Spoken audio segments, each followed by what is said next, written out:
And we're back.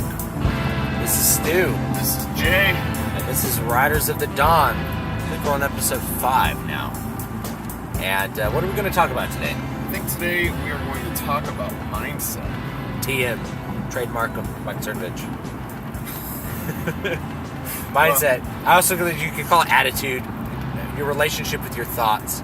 Your understanding of how your attitude will affect your outcomes. Yeah. Well, and now, just because you heard Mike Cernovich talk about it, there's lots of people who talk about it using that specific term. Carol Dweck is famous for talking about mindset and education. And as writers, as creative individuals, your mindset is incredibly important because it determines your relationship with your setting, your personal setting, whether that's your home or your work.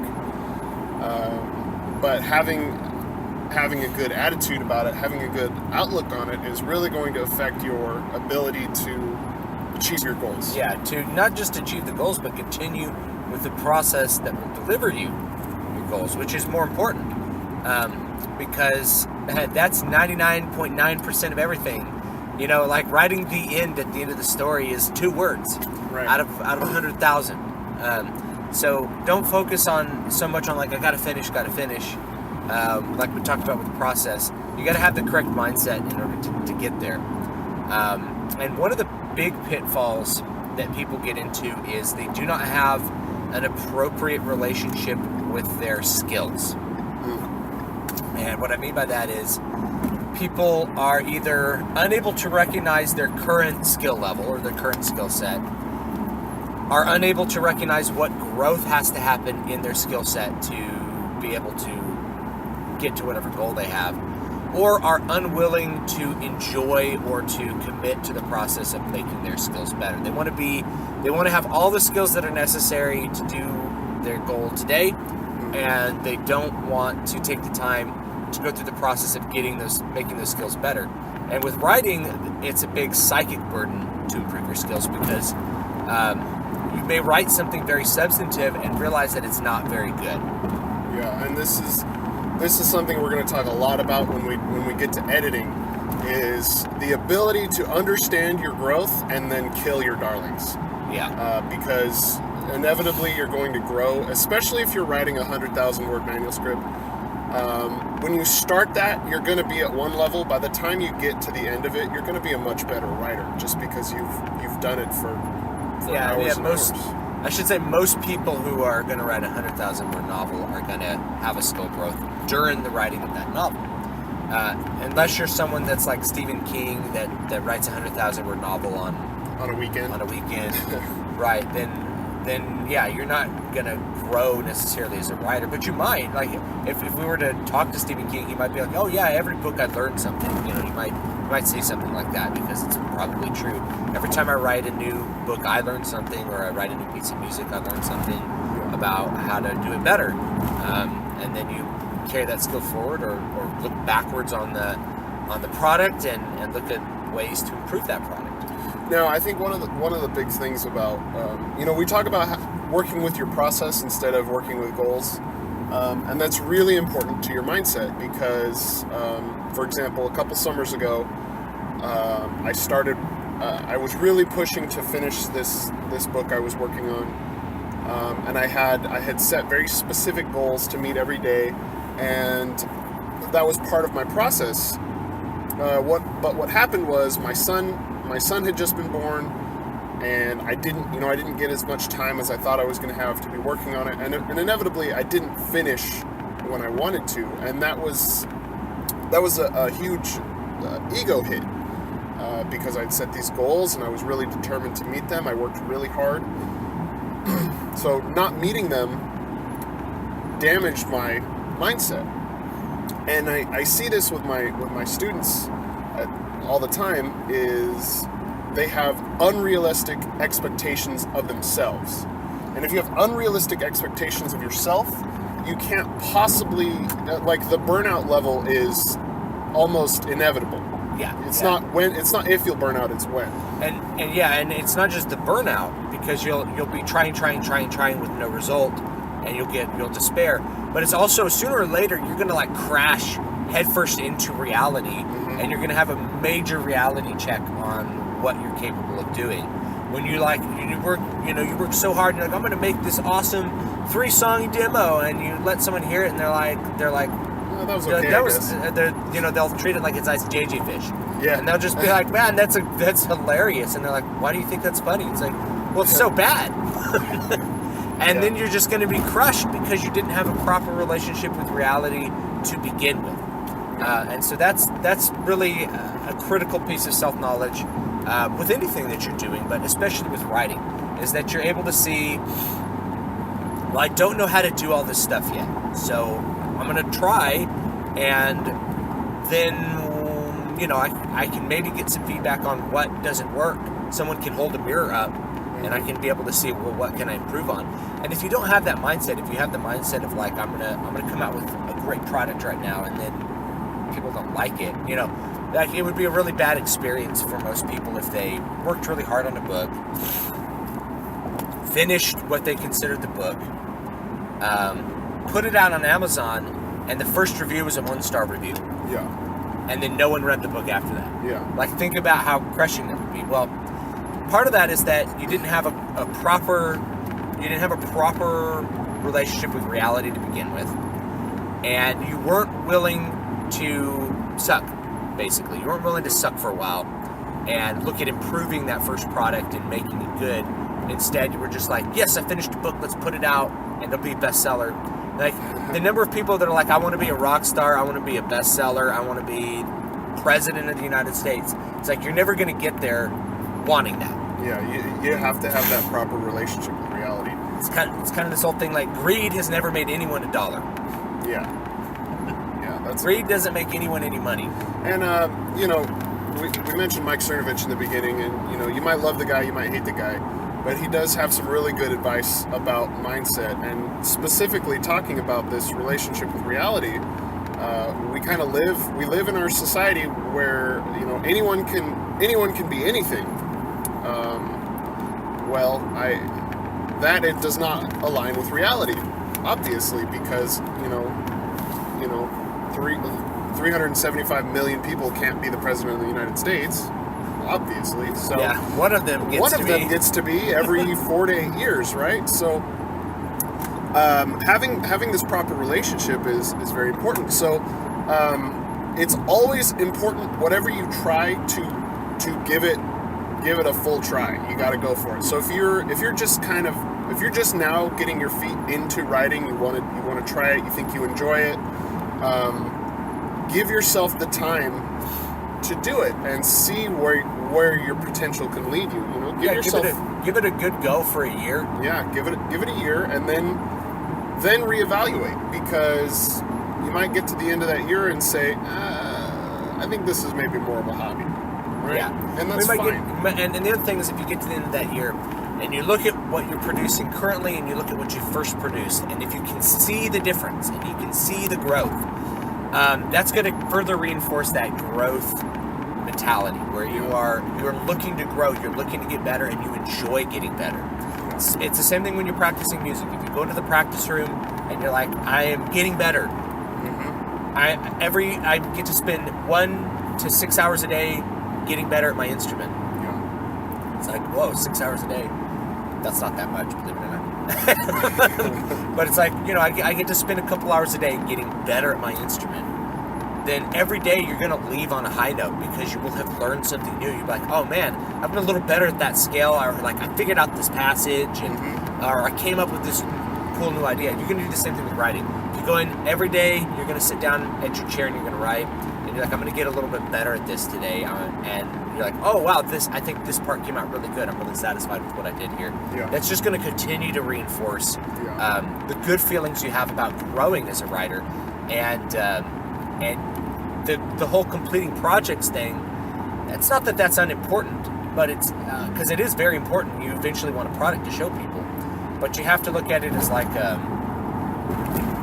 it takes a while for you to just gain the skills to produce a product that people are going to really appreciate. Yeah, it's again the growth mindset versus the fixed mindset, where if you understand that you're growing and getting better, then you're okay chopping out parts that aren't very good. Yeah. Because you can make them better. If you have a fixed mindset though, then every single word you put on the page is the gold standard perfection, and you're going to have a real hard time when you again meet with reality. Reality is a lot like concrete. It's immovable. So well, I mean, it's like you can crack it, but not at the. But if you're cracking concrete, it's going to be at the expense of your bones. Yes.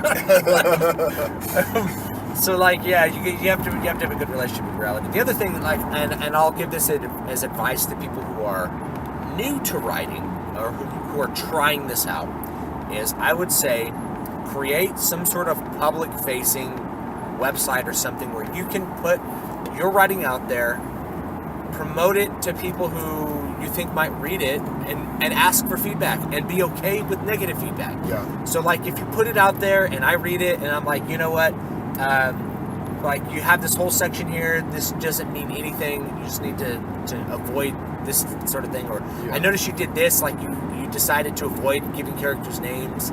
That's actually really annoying. You shouldn't do that. Yeah. And then rather than looking at that as like, oh my God, like this technique I tried out turned out horribly, I'm a horrible person. You just go back and be like, okay, so I know what doesn't work now because I'm not the reader. The reader's the reader. And I know that the reader doesn't like that. So I'm going to go back and maybe I'll rewrite this story, or maybe I'll just take that as a lesson for the next story and I won't do that again. Write a different or story. I'll try a different technique next time. I'll write a different story. And be satisfied with that.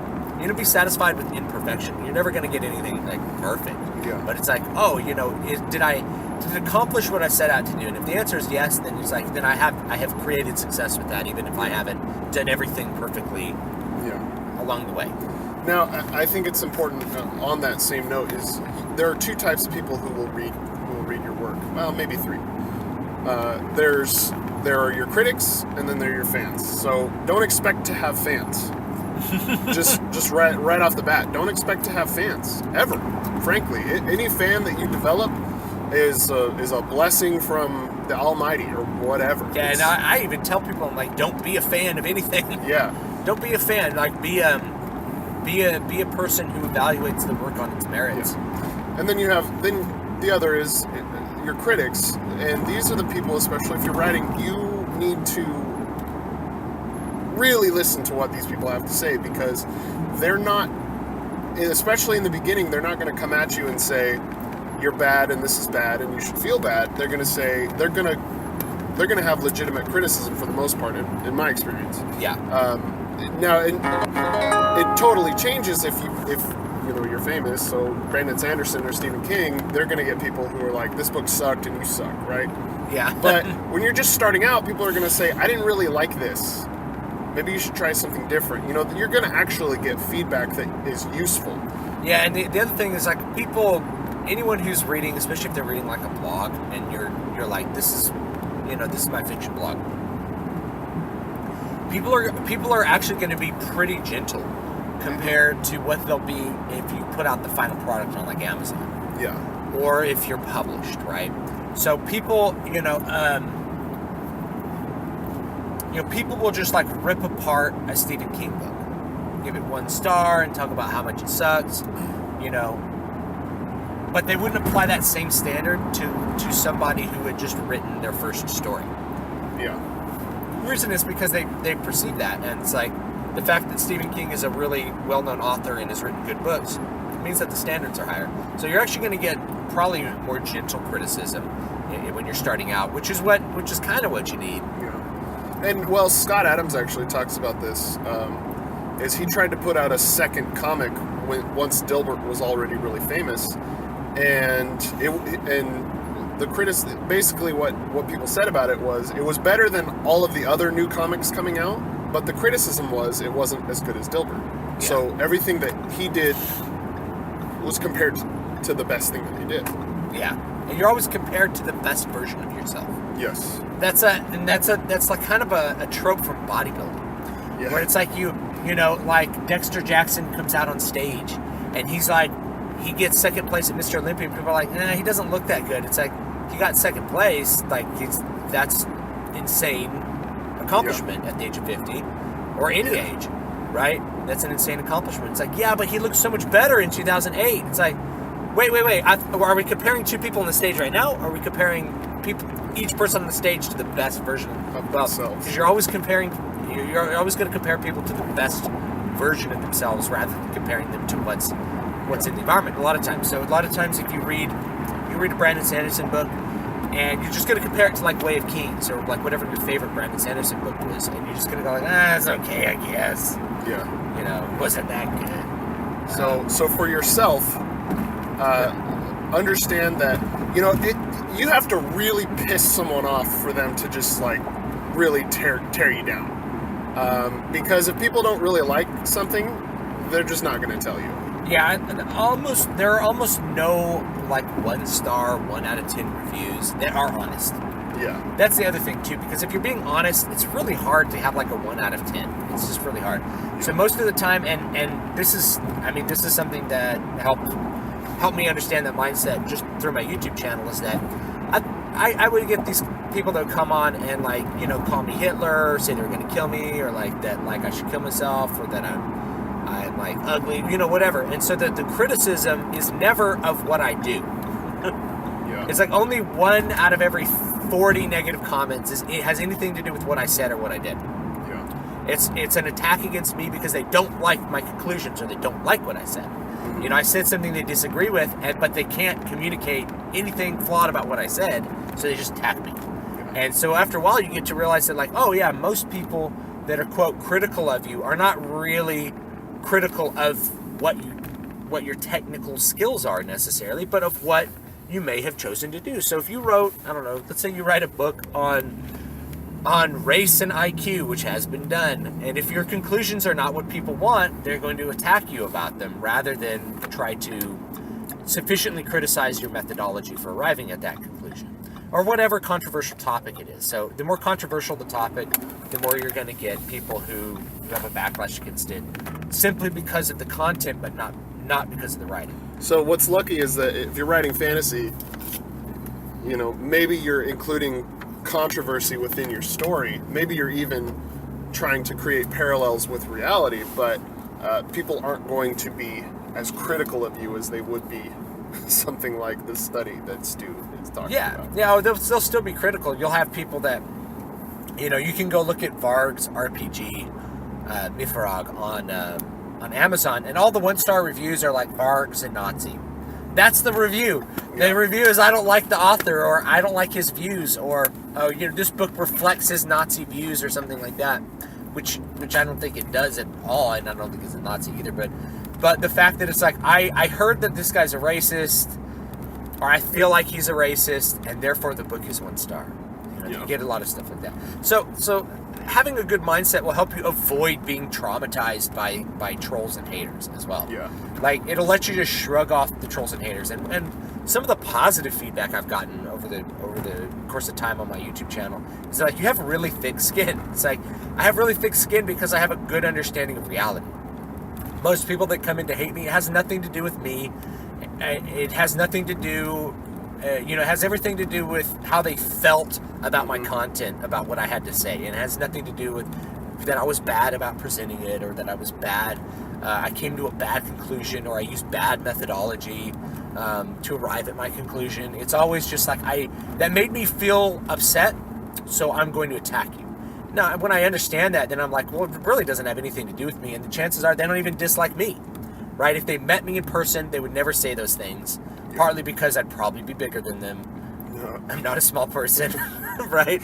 But also just like, you don't do that to people's faces because of a social relationship. So you understand that, like, any kind of hate you get online, understand that reality is that no one would ever actually say that to you to your face. And if you ever got a really harsh criticism in person, and I've known some, like, especially some professors that are really willing to give harsh criticism, it's because they're trying to enforce reality back upon you. Yeah. When you're like, I came up with this amazing piece, and they're like, listen, this is really not that good. There's a lot of growth you need to do. I would not try to put this in a contest, or I'd not try to get this played. Yeah. I would not put this book out. You're going to have a lot of honest professors, and it's not because they hate their students. It's because they have a personal relationship with you. They want you to understand reality, and that's really the hard part about it, is being able to accept negatives, the negative criticisms, the negative parts of reality, and still have a positive mindset about it. Yeah. So, I think that is a good coverage of the topic for today. Yeah, I agree. So, thank you so much for listening. We always appreciate it. This has been Riders of the Dawn. I am Stu. I'm Jay. You can find me at MatthewJWellman.com. And you can find me at DavidVStewart.com, DVSpress.com. You can email the podcast at Stu, S-T-U, at DavidVStewart.com. And please leave us any comments, questions that you have, either through the email or as a comment on the SoundCloud links, and we will do our best to address those as well. Have a good one.